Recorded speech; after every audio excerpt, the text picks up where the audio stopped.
اعوذ باللہ من الشیطان الرجیم بسم اللہ الرحمن الرحیم۔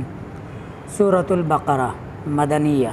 سورۃ البقرہ مدنی مطلب جو ہجرت کے بعد نازل ہوئی، اور بقرہ کہتے ہیں گائے کو۔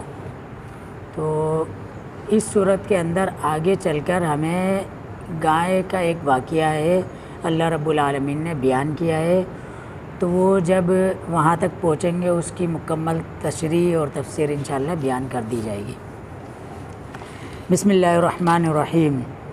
الف لام میم، الف لام میم، اللہ اعلم بمرادہ یا اللہ اعلم بمعناہ، کہ اللہ رب العالمین ان الفاظ کے معنوں کو جانتا ہے۔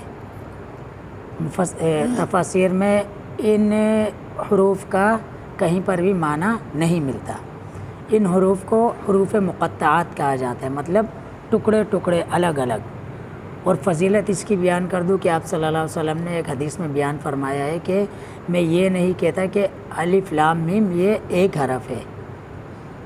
قرآن کی فضیلت جب بیان کی جاتی ہے تو آپ صلی اللہ علیہ وسلم نے ارشاد فرمایا کہ ایک لفظ کے بدلے کتنی نیکیاں ہیں؟ 10 نیکیاں ہیں۔ تو اگر ہم الف پڑھتے ہیں تو ہمیں 10 نیکیاں ملیں گی، لام پڑھیں گے تو ہمیں 10 نیکیاں ملیں گی، اور میم پڑھیں گے تو 10 نیکیاں ملیں گی۔ مطلب کہ ہم نے الف لام میم پڑھا ہے تو ہمیں 30 نیکیاں مل گئی ہیں۔ الف لام میم اللہ اعلم بمعناہ، کہ اللہ رب العالمین اس کے معنی کو، اس کے مراد کو جانتے ہیں۔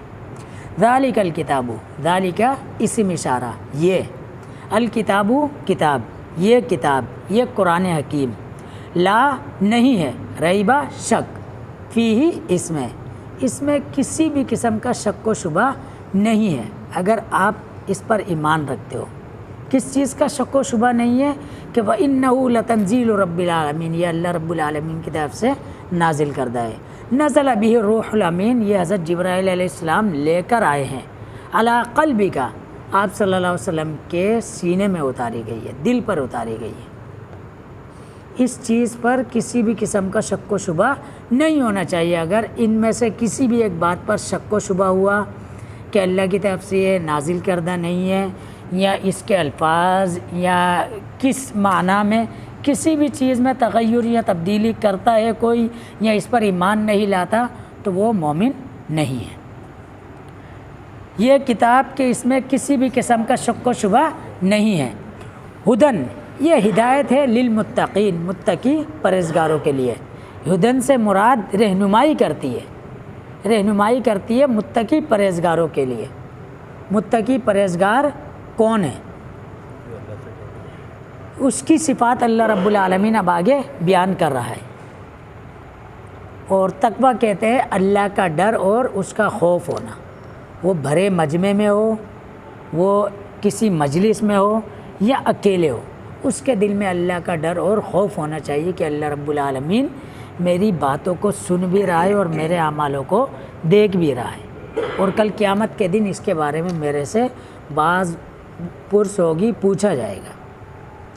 تو متقی کون ہے؟ الذین، وہ لوگ، یؤمنون، جو ایمان لاتے ہیں، جو ایمان رکھتے ہیں، بالغیب، بھی غیب کے ساتھ، جو ایمان بالغیب رکھتے ہیں، ویقیمون الصلاۃ، اور نماز کو قائم رکھتے ہیں۔ پہلی صفت کیا ہے متقی لوگوں کی؟ کہ وہ غیب پر ایمان رکھتے ہیں۔ غیب سے مطلب کہ اللہ رب العالمین کو ہم نے نہیں دیکھا، ایمان ہے۔ جنت کو ہم نے نہیں دیکھا، ایمان ہے۔ جہنم کو ہم نے نہیں دیکھا، ایمان ہے۔ فرشتوں کو نہیں دیکھا، ایمان ہے۔ نبیوں کو نہیں دیکھا، آپ صلی اللہ علیہ وسلم کو نہیں دیکھا، ہمارا ایمان ہے۔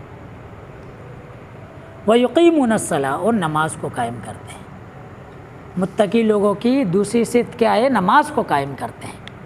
نماز کو قائم کرنے سے مراد کہ نماز کو جماعت کے ساتھ ادا کرتے ہیں، با جماعت پڑھتے ہیں۔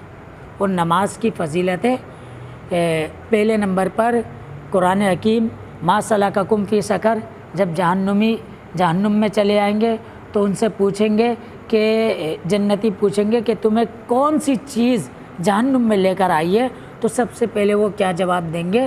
لم نک من المصلین، ہم نماز نہیں پڑھتے تھے۔ دوسری فضیلت، اول ما یحاسب به العبد یوم القیامت الصلاۃ، کہ کل قیامت کے دن سب سے پہلے جو سوال ہوگا وہ نماز کا ہوگا۔ اگر اس سوال میں پاس ہو گئے تو آگے بھی پاس ہو جائیں گے، اگر اس سوال میں فیل ہو گئے تو آگے کی منزلیں اور بھی پریشان حال کن ہے۔ تیسرے نمبر پر من ترک الصلاۃ متعمدا فقط کفر، کہ جس نے جان بوجھ کر ایک نماز چھوڑی تحقیق اس نے کفر کیا۔ تو فرمایا کہ متقی وہ ہے کہ جو نماز کو قائم کرتے ہیں، ومما، اور اس سے رزقناہم، عطا کیا ہم نے ان کو، رزق دیا ہم نے ان کو، ینفقون، وہ خرچ کرتے ہیں، کہ جو وہ مال ہم نے ان کو دیا ہے وہ اس میں سے اللہ کی راہ میں خرچ کرتے ہیں۔ اور اس خرچ کرنے کی جو ہے دو طرح کے اللہ رب العالمین نے صفتیں بیان کی ہیں۔ ینفقون فی السراء والضراء، چھپ چھپ کر، کچھ لوگ ہوتے ہیں جو چھپ چھپ کر خرچ کرتے ہیں، اور جو کچھ ایسے ہیں جو اعلانیہ خرچ کرتے ہیں، مخفی طور پر بھی خرچ کرتے ہیں اور اعلانیہ بھی خرچ کرتے ہیں۔ تو اعلانیہ جو خرچ کرتے ہیں اس میں ایک چیز ہے کہ اس میں انسان کے اندر تکبر نہ آئے تو وہ اعلانیہ طور پر خرچ کرے، اور دوسری بات یہ ہے کہ اعلانیہ طور پر اگر وہ اس عقیدے اور اس نیت کے ساتھ خرچ کر رہا ہے کہ اگر میں دوں گا تو میرے کو دیکھ کے میرا بھائی بھی خرچ کرے گا، اگر وہ اس نیت سے خرچ کر رہا ہے تو بہت ہی اچھا ہے کہ اس سے دوسرے کو ترغیب مل رہی ہے کہ وہ بھی اللہ کی راہ میں خرچ کرے۔ اور خرچ کرنا یہ ضروری نہیں ہے کہ آپ کے جیب میں 1000 روپے ہے تو آپ نے 1000 روپے خرچ کر دیے اور آپ پریشانی میں آ گئے، آپ کے گھر والے پریشانی میں آ گئے۔ آپ 10 روپے خرچ کریں، آپ 5 روپے خرچ کریں، جتنی آپ کی استطاعت ہے آپ اللہ کے راہ میں خرچ کریں، لیکن روزانہ کی بنیاد پہ خرچ کریں۔ والذین یؤمنون، یہ متقین کی اور صفات بیان کی جا رہی ہے کہ والذین، اور وہ لوگ، یؤمنون، وہ ایمان رکھتے ہیں، بما انزل الیک، بما ساتھ اس کے جو انزل، نازل کیا گیا، اتارا گیا، الیک، آپ کی طرف، وما انزل، اور جو اتارا گیا، نازل کیا گیا، من قبل، کا آپ سے پہلے، کہ وہ اس قرآن حکیم پر بھی ایمان رکھتے ہیں، اور جو آپ سے پہلے کتابیں اتاری گئیں، نازل کی گئیں، ان پر بھی ایمان رکھتے ہیں۔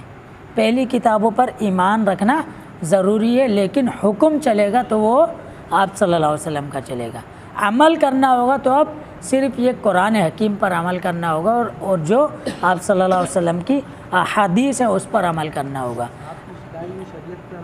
آپ سے پہلے جو کتابیں نازل ہوئی ہیں اب وہ شریعت اس پر عمل نہیں ہو سکتا۔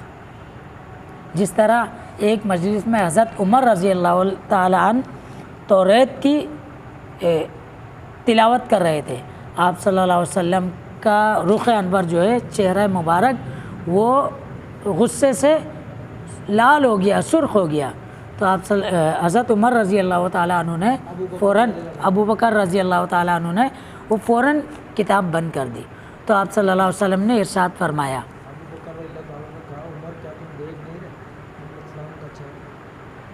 تو پھر آپ صلی اللہ علیہ وسلم نے ارشاد فرمایا کہ اگر عیسیٰ علیہ السلام بھی، موسیٰ علیہ السلام بھی اب آ جائیں اور تو ان کا کہنا ماننے لگ جائے اور میری شریعت کو چھوڑ دے تو تو ہلاک ہو جائے گا، تیرے تمام اعمال برباد ہو جائیں گے۔ یہ اس قرآن، اس کتاب حکیم کی فضیلت ہے، اور یہ جو شریعت نازل ہو گئی ہے، اس شریعت نے گزشتہ تمام شریعت کو جو ہے منسوخ کر دیا ہے، احکام وہی ہے، لیکن کچھ احکام جو ہے تو یہ اس قرآن حکیم کی فضیلت ہے۔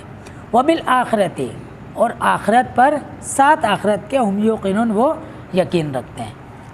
متقین کی ایک صفات یہ بھی ہے کہ وہ آخرت پر، کہ کل قیامت کے دن ہمیں کھڑا کیا جائے گا، ہم سے باز گشت ہوگی، ہم سے باز پرس ہوگی، ہم سے پوچھا جائے گا، اور جس طرح وہ سوالات ہیں کہ پیسہ کس طرح کمایا، کہاں خرچ کیا، جوانی کس طرح گزاری، یہ تمام سوالات جو ہیں جو احادیث میں ملتے ہیں، وہ تمام سوالوں کا جواب پوچھا جائے گا، تو وہ متقی جو ہے یہ اس پر بھی ایمان رکھتے ہیں۔